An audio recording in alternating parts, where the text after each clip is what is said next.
Hello दोस्तों, तो इस वीडियो में हम पढ़ने वाले हैं यूनिक फैक्टराइजेशन डोमेन, जो कि रिंग थ्योरी का एक टॉपिक है। इसको पढ़ने के लिए हमें दो डेफिनेशंस की आवश्यकता होगी, unit of ring and irreducible element, अखंडनीय अवयव। तो फिर हम यूएफडी की डेफिनेशन पढ़ेंगे और उसके बाद यूएफडी, पीआईडी, ईडी, आईडी, इनमें एक रिलेशन होता है जिसके बेस पर हम सीधा बता पाएंगे कि वो यूनिक फैक्टराइजेशन डोमेन है या नहीं है, और कोई इंटीग्रल डोमेन है वो यूएफडी होगा या नहीं होगा, या कोई पीआईडी है वो यूएफडी होगा या नहीं होगा, इसका रिलेशन हम बता पाएंगे। तो हमारी पहली डेफिनेशन है यूनिट ऑफ रिंग। रिंग के वे अवयव जिनका गुणन प्रतिलोम मल्टीप्लिकेटिव इनवर्स रिंग में विद्यमान हो उन्हें रिंग के यूनिट एलिमेंट कहते हैं। ठीक है, और ऐसे सभी यूनिट एलिमेंट का जो सेट होगा उसे हम क्या कहेंगे, यूनिट ऑफ रिंग कहेंगे। उसे यू आर से लिखते हैं और पढ़ते कैसे हैं, यूनिट ऑफ आर।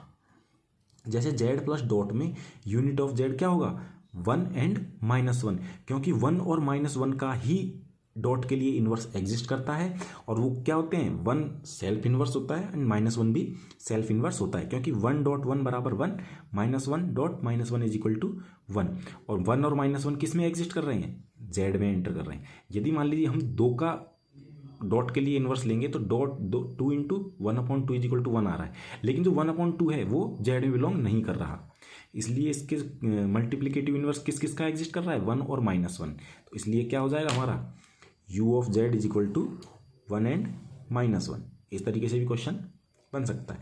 और यदि हमें कोई फील्ड दे रखा है, तो फील्ड का प्रत्येक अशून्य अवयव यूनिट होता है। और क्यों होता है, क्योंकि फील्ड की डेफिनेशन से ही पता है कि एफ प्लस डॉट फील्ड है, तो एफ जो है वो डॉट के साथ क्या बनाएगा, अबेलियन ग्रुप बनाता है। जैसे ही अबेलियन ग्रुप बनाता है तो डॉट के लिए इनवर्स एग्जिस्ट करेगा प्रत्येक नॉन जीरो एलिमेंट का।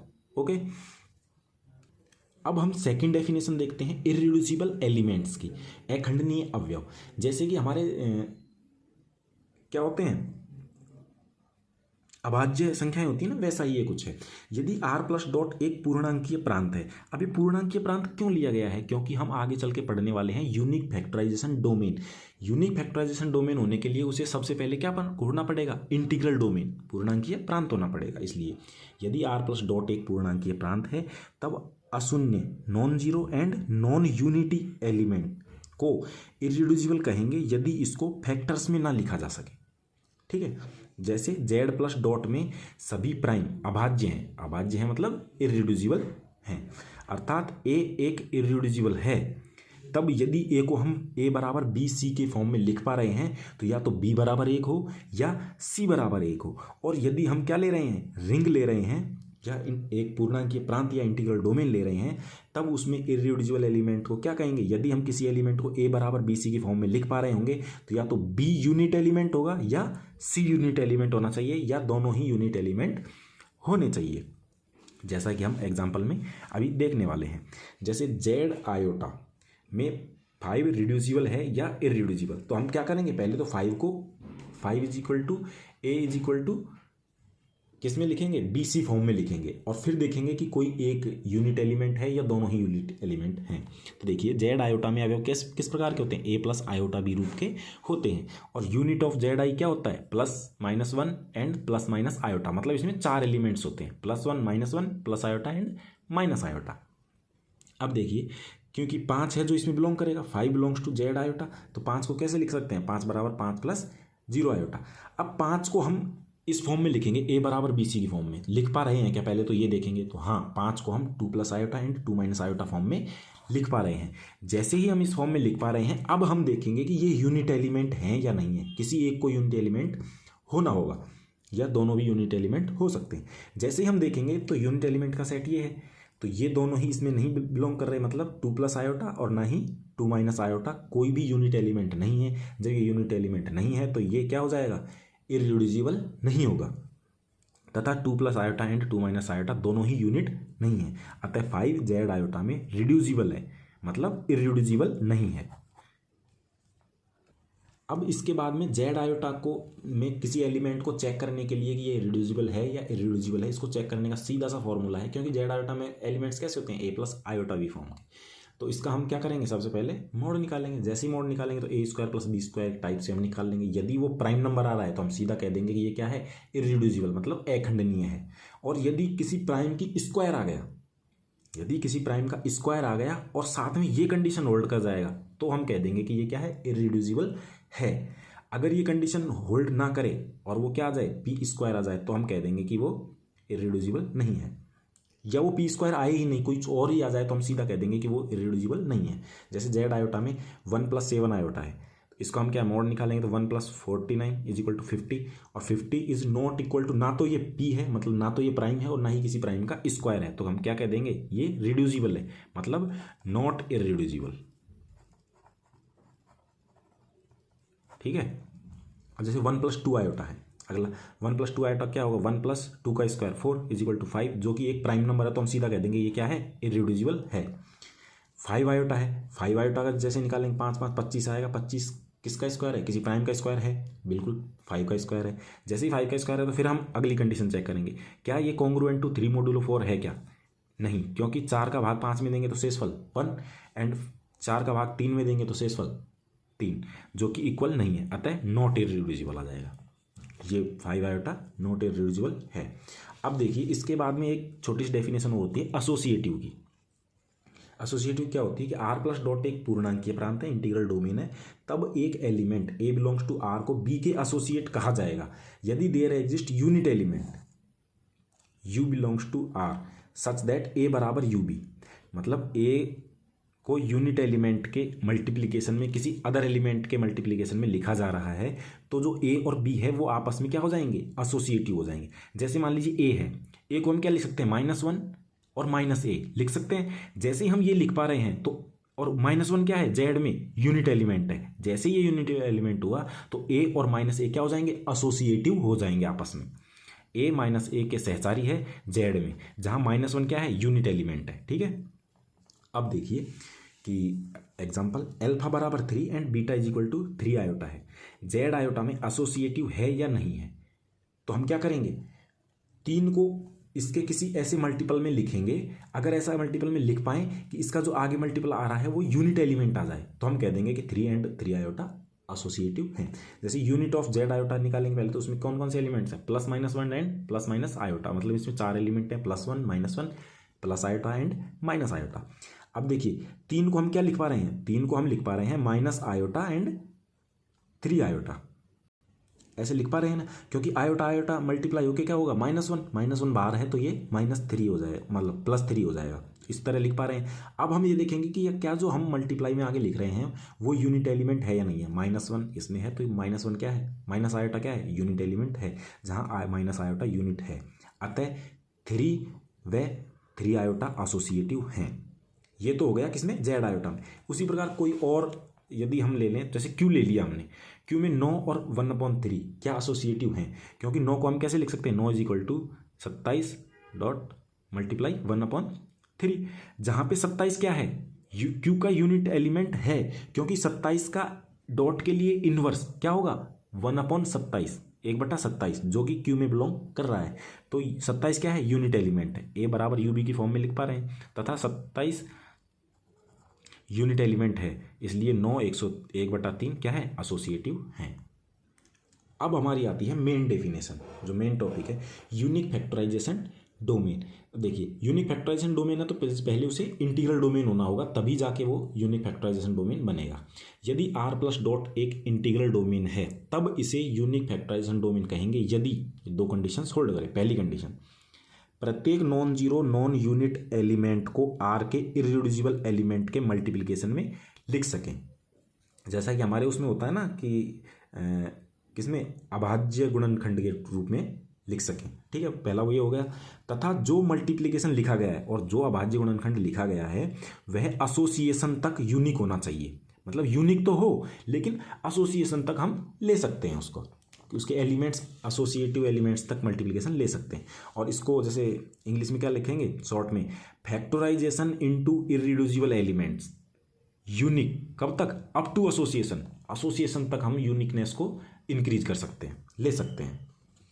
अब जैसे Z plus dot unique factorisation domain है या नहीं है, ठीक है। तो अब इसमें क्या देखेंगे, मान लीजिए हमने कोई भी एक एलिमेंट ले लिया 14 एलिमेंट ले लिया, 14 को हम कैसे लिख पा रहे हैं 2 × 7, इसके अलावा तो किसी में नहीं लिख पा रहे। जैसे ही हम 2 × 7 इसको लिख पा रहे हैं तो ये तो हो गया इररिड्यूसिबल एलिमेंट, क्योंकि 2 भी क्या है इररिड्यूसिबल एलिमेंट एंड 7 भी क्या है इररिड्यूसिबल एलिमेंट, किसमें जेड में। और क्यों है इररिड्यूसिबल एलिमेंट, क्योंकि हम 2 को कैसे लिख पा रहे हैं 1 × 2 ही लिख पा रहे हैं, जहाँ पे 1 क्या है यूनिट एलिमेंट है, ठीक है। और 7 को भी क्या लिख पा रहे हैं 1 × 7, तो ये भी क्या है यूनिट एलिमेंट है। तो ये 2 और 7 क्या है इररिड्यूसिबल एलिमेंट है। तो ये पहली कंडीशन तो होल्ड हो गई, लेकिन सेकंड कंडीशन क्या क्या कहे, जो मल्टीप्लिकेशन लिखा गया है वो यूनिक होना चाहिए। और कहाँ तक यूनिक होना चाहिए, एसोसिएशन तक। और एसोसिएशन में देखिए 2 के एसोसिएशन क्या है -2 है। क्यों है कि 2 को हम कैसे लिख सकते हैं 2 = -1 और -2, जहाँ पे -1 क्या है यूनिट एलिमेंट ऑफ जेड, इसलिए 2 और -2 क्या है एसोसिएटिव है। वैसे ही 7 के साथ है 7 -1 × -7, तो इसलिए हमने 2 को -2, 7 को -7, यहाँ तक एसोसिएशन तक हम ले सकते हैं। तो यूनिक अप टू एसोसिएशन तक। तो 2 का एसोसिएट -2, 7 का एसोसिएट -7, तो इस तरह हो गया 14 के लिए। वैसे ही मान लीजिए कोई एक एलिमेंट और ले लिया हमने 30 बिलोंग्स टू जेड, तब 30 को हम कैसे लिख सकते हैं 2 × 3 × 5। जैसे हम ये लिखेंगे तो हम देखिए इसको एसोसिएशन तक ले सकते हैं। कैसे ले सकते हैं कि -2 × -3, 2 के एसोसिएट -2, 3 के एसोसिएट -3 × 5। वैसे ही किसी 2 का करके हम एसोसिएशन तक ये यूनिक होते हैं। इसी तरह हर एलिमेंट का होता है, इसलिए जेड प्लस डॉट क्या है यूनिक फैक्टराइजेशन डोमेन है। और 0 एंड यूनिट एलिमेंट्स के लिए हम चेक नहीं करते। क्यों नहीं करते, क्योंकि हमारी डेफिनेशन ही कहती है कि non zero and non unit element के लिए। तो इस तरह हम किसी भी उसका चेक कर सकते हैं। और इसके अलावा हमारी आगे थ्योरी आने वाली है जो हमें बता पाएगी कि हम बिना कैलकुलेशन के भी बता सकते हैं। तो वो ये है, इसमें आप इस वेन डायग्राम को काफ़ी अच्छी तरीके से बढ़िया तरीके से देख लेंगे तो आप काफ़ी थ्योरेटिकल क्वेश्चंस का आंसर दे पाएंगे और आप ये भी बता पाएंगे कि यूक्लिडियन डोमेन वो यूनिक फैक्टराइजेशन डोमेन है या नहीं है। देखिए, यदि कोई फील्ड है तो वो यूक्लिडियन डोमेन अवश्य होगा, वो प्रिंसिपल आइडियल डोमेन अवश्य होगा, वो यूनिक फैक्टराइजेशन डोमेन अवश्य होगा एंड इंटीग्रल डोमेन भी होगा और रिंग भी होगा।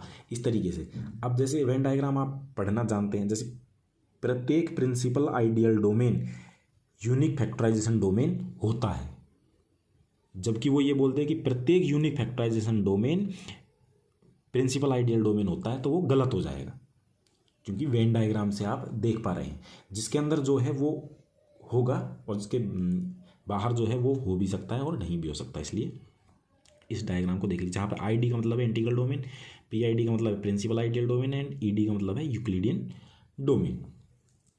और जैसे इसमें पूछ सकता है कि प्रत्येक इंटीग्रल डोमेन यूक्लिडियन डोमेन होता है या फील्ड होता है, तो वो गलत है।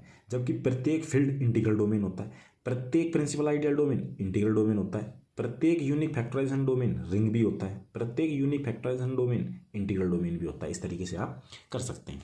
अब देखिए हमारी थ्योरी हमसे क्या कहती है कि जो फील्ड है वह यूनिक फैक्टराइजेशन डोमेन जरूर होगा, इंटीग्रल डोमेन भी होगा, प्रिंसिपल आइडियल डोमेन भी होगा और रिंग भी होगा, क्योंकि इस केवल वेन डायग्राम से हम देख पा रहे हैं।